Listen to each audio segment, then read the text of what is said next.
नमस्कार, जय हिंद। मैं आपका दोस्त राम रघुवंशी स्वागत करता हूं आपके अपने YouTube channel online study with DK पर। साथियों, जैसा कि आप लोगों को थंबनेल से पता है, आज की इस छोटी सी क्लास में हम चर्चा करने वाले हैं ISFR के बारे में, यानी कि भारतीय वन सर्वेक्षण के द्वारा जो वन रिपोर्ट जारी की गई है उस वन रिपोर्ट के बारे में जानेंगे और जानेंगे कि वन को लेकर हमारे भारत में और कहीं ना कहीं राजस्थान में क्या परिवर्तन हुआ है, जो कि हमारी रीट के एग्जाम है उसमें भी हो सकता है इस टॉपिक से संबंधित कुछ प्रश्न आ जाए। तो ज्यादा समय व्यतीत ना करते हुए चलिए चलते हैं हमारी स्लाइड पर और देखते हैं कि यह रिपोर्ट कितने वर्ष में जारी की जाती है, किसके द्वारा जारी की जाती है, उन तमाम चीजों के बारे में देखते हैं।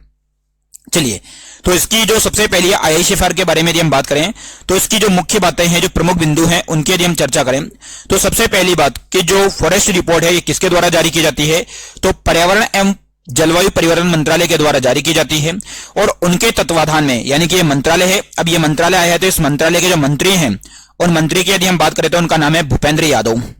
कौन है बच्चों? भूपेंद्र यादव, याद रखिएगा। ठीक, वहीं यदि हम बात करें तो इस मंत्रालय के अधीन जो एक अपना संस्थान है जिसका नाम है भारतीय वन सर्वेक्षण, इसके द्वारा इसको प्रकाशित किया जाता है। कितने साल में इस रिपोर्ट को प्रकाशित किया जाता है, तो प्रत्येक 2 वर्ष में इस रिपोर्ट को प्रकाशित किया जाता है।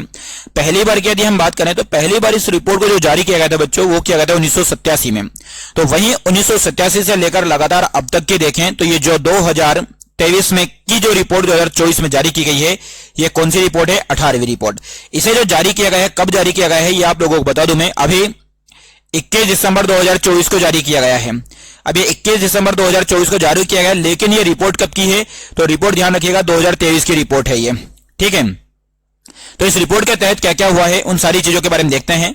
तो रिपोर्ट में वन क्षेत्र, वृक्ष क्षेत्र, बढ़ते स्टॉक, भारत के वनों में कार्बन स्टॉक, वनों की आग की घटनाएं, कृषि वानिकी आदि के बारे में जानकारी शामिल है। यानी कि ये सारी चीजें जो जिनमें परिवर्तन हुआ है वो सारी चीजें हम लोगों ने इसमें ऐड की है। तो सबसे पहले यहां पर कुल वन और वृक्ष की यदि अपन बात करें तो यहां पर भारत के अंतर्गत, पहले किसकी बात कर रहा हूं मैं? भारत की। तो भारत के अंतर्गत जो वन और वृक्ष है उनकी संख्या है बच्चों 8,27,357 वर्ग किलोमीटर। यानी कि भारत के इतने क्षेत्र पर क्या है? वन है और वृक्ष है, जो कि देश के कुल भौगोलिक क्षेत्र का कितना प्रतिशत है? 25.17%। वहीं भारत के कुल क्षेत्रफल की बात करें तो भारत का कुल क्षेत्रफल है 32,87,263 वर्ग किलोमीटर। यह पूरे भारत का क्षेत्रफल है। उसमें से 8,27,357 वर्ग किलोमीटर क्षेत्रफल पर क्या है? वन और वृक्ष है, जो कि पूरे भारत के क्षेत्रफल का कितना है? 25.17% है।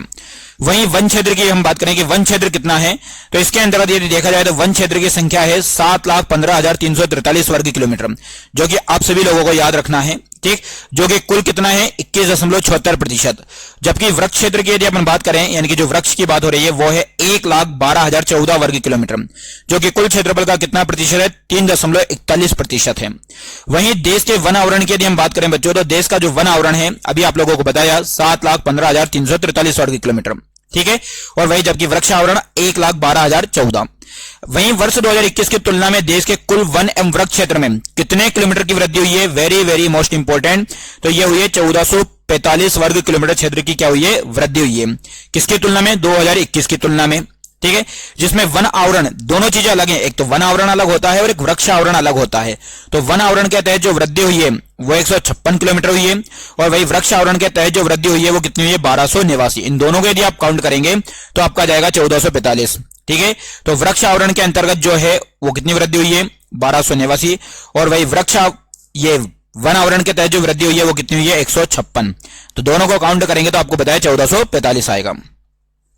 वहीं आप देखिए कि कहां पे कितनी वृद्धि देखने को मिली है, तो यहां पर वन और वृक्ष आवरण में अधिकतम वृद्धि दिखाने वाले 3 राज्य कि जहां पर इन दोनों में ज्यादा से ज्यादा मात्रा में वृद्धि हुई है।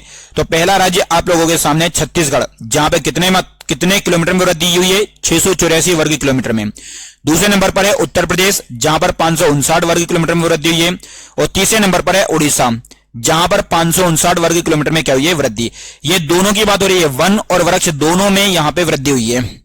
ठीक है, अभी यहां पर केवल उनकी बात करें कि जहां पर केवल वन आवरण में वृद्धि हुई है, वनों को लेकर वृद्धि हुई है, तो ऐसे 3 राज्यों में नाम आएगा। पहला है मिजोरम, दूसरा राज्य है गुजरात, और तीसरा है उड़ीसा।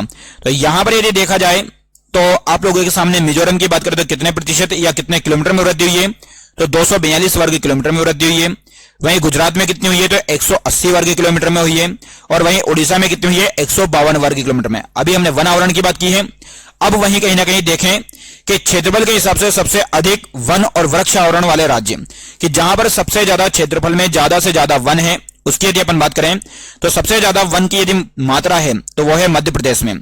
तो यहां पर कितने किलोमीटर क्षेत्रफल में है, तो 85,724 वर्ग किलोमीटर में वन है। वहीं अरुणाचल प्रदेश में यदि हम देखें तो दूसरे नंबर पर है 67,083 वर्ग किलोमीटर, और तीसरे नंबर पर है बच्चों महाराष्ट्र, जहां पर कितना है 65,383 वर्ग किलोमीटर में क्या है, वन क्षेत्रफल है। तो भारत में सबसे ज्यादा वन क्षेत्रफल कहां पर है, तो सबसे ज्यादा वन क्षेत्रफल है मध्य प्रदेश में, इसलिए मध्य प्रदेश को वनों का राज्य भी कहा जाता है। ठीक है, वहीं क्षेत्रफल की दृष्टि से सर्वाधिक वन क्षेत्र वाले 3 राज्य आप लोगों के सामने हैं यहां पे। पहला है क्या, वो अभी जो था वृक्ष आवरण और वन आवरण दोनों के हिसाब से था, अब यहां पर किसी एक एक के बारे में बात की गई है। तो यहां पर वन क्षेत्र में यदि हम देखें तो वन क्षेत्र के मामले में सबसे ज्यादा वन कहां पर है, मध्य प्रदेश, दूसरे नंबर पर है अरुणाचल प्रदेश, और तीसरे नंबर पर है कहां पर है, छत्तीसगढ़। ध्यान रखना, ये एक शब्द जो है इसकी वजह से आपका उत्तर गलत हो सकता है, यह है वन क्षेत्र को लेकर। ठीक है, वहीं कुल भौगोलिक क्षेत्र के संबंध में वन आवरण के प्रतिशत की दृष्टि से 3 राज्य, यहां पर प्रतिशत के हिसाब से दिया गया है कि प्रतिशत के हिसाब से कहां पर कितनी वृद्धि हुई है और कौन कौन से टॉप राज्य हैं। तो पहला है लक्षद्वीप, तो लक्षद्वीप में जो है लगभग कितने प्रतिशत क्षेत्र पर वन है, तो 91.33%। हालांकि लक्षद्वीप जो है आप सभी लोगों को पता होना चाहिए, लक्षद्वीप क्या है, केंद्र शासित प्रदेश है, जिसकी राजधानी जो है वो कावरती है। लक्षद्वीप की राजधानी क्या है, कावरती। ठीक, वहीं दूसरे नंबर पर मिजोरम है प्रतिशत में, और तीसरे नंबर पर कौन है, अंडमान एवं निकोबार द्वीप समूह, और यहां पर कितने प्रतिशत पर है, तो 81.62% पर। वहीं यदि हम बात करें पूरे भारत के राज्यों के बारे में, तो ऐसे ही 19 राज्य और केंद्र शासित प्रदेशों में लगभग कितने प्रतिशत, 33% से अधिक भौगोलिक क्षेत्र पर वन क्षेत्र है। वहीं इनमें से लगभग 8 राज्य केंद्र शासित प्रदेश, अर्थात कौन कौन से इनमें 8 राज्य हैं, जैसे कि मिजोरम, लक्षद्वीप, अंडमान निकोबार द्वीप समूह, अरुणाचल प्रदेश, नागालैंड, मेघालय, त्रिपुरा और मणिपुर। इनमें यदि देखा जाए तो इनमें कितना प्रतिशत है बच्चों, तो इनमें है 75% से भी अधिक। कितने प्रतिशत से अधिक है, 75% से भी अधिक वन क्षेत्र है।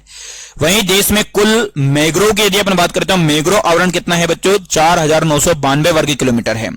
तो ये तो हमने वो बेसिक बातें की है जो वन स्थिति रिपोर्ट से जुड़ी हुई है, और पूरी वन स्थिति रिपोर्ट का सारांश जो है मैंने आप लोगों को इस स्लाइड में दे दिया है। वहीं इसके अलावा यदि हम बात करें तो राजस्थान राज्य को लेकर कुछ महत्वपूर्ण बातें आप लोगों को बता दूं मैं, कि ऐसे कौन कौन से राज्य है जहां पर, जैसे इससे पहले वाली स्लाइड में आप लोगों को बता रहा हूं, यहां पे जरा ध्यान से सुनिएगा। राजस्थान राज्य के लिए अपन बात करें, राजस्थान की विशेष करके इस राज्य को लेकर, राजस्थान राज्य को लेकर बात करें तो राजस्थान में जहां पर वृद्धि हुई है वनों को लेकर, वृद्धि, तो वृद्धि वाले जो जिले हैं वो कौन कौन से जिले हैं आप लोगों को याद रखना है। तो सबसे ज्यादा वृद्धि हुई है वो है सीकर, पहला। ठीक, दूसरा यदि अपन बात करें तो दूसरे नंबर पर आ जाएगा बाड़मेर, यहां पर हुई है दूसरे नंबर पर। तीसरे नंबर पर देखा जाएगा तो अलवर, तीसरे नंबर पर कौन सा जाएगा बच्चों, अलवर। और वही चौथे नंबर पर यदि हम बात करते हैं, चौथे नंबर पर आ जाएगा उदयपुर। तो आपको एक क्रम से याद रखना है कि कहां कहां पर ज्यादा वृद्धि हुई है। ठीक है, तो ये जो वृद्धि हुई है, ये वृद्धि किसमें है, तो ये वृद्धि याद रखिएगा क्षेत्रफल में है। किसमें है, पहले नंबर पर सीकर, दूसरे नंबर पर बाड़मेर, तीसरे नंबर पर अलवर, और चौथे नंबर पर क्या जाएगा, उदयपुर। ठीक, और सबसे कम वृद्धि यदि हुई है, यानी कि माइनस में जहां पर वृद्धि हुई है वो है आपका बारो। कौन सा है, बारो है, यह आप लोगों को याद रखना है। ठीक, बारो के बाद दूसरे नंबर पर आता है प्रतापगढ़। कौन सा आएगा, प्रतापगढ़ आएगा, यह आप लोगों को याद रखना है। यह किसके मामले में, क्षेत्रफल के मामले में। ठीक है, चलिए अब एक चीज और आप लोगों को बता दूं मैं कि सर्वाधिक वन आवरण कहां पर है राजस्थान में, तो सर्वाधिक वन आवरण जो है बच्चों वह है उदयपुर में। सर्वाधिक वन आवरण कहां पर है, उदयपुर में है। और दूसरे नंबर पर वन आवरण की यदि हम बात करें तो दूसरे नंबर पर है कहां पे, अलवर में। ठीक, और वहीं यदि न्यूनतम वन आवरण की बात करें तो न्यूनतम वन आवरण जो है वो है चूरू जिले में। कौन से जिले में है, चूरू जिले में। और एक इसके बाद दूसरे नंबर पर जो है वो है हनुमानगढ़, हनुमानगढ़। तो ये जो बातें मैंने आप लोगों को बताई है किससे संबंधित है, ये राजस्थान राज्य से संबंधित है। ठीक है, तो उम्मीद करता हूं ये जानकारी आप लोगों को पसंद आई होगी। सभी लोगों का जुड़ने के लिए बहुत बहुत धन्यवाद। जय हिंद, जय भारत।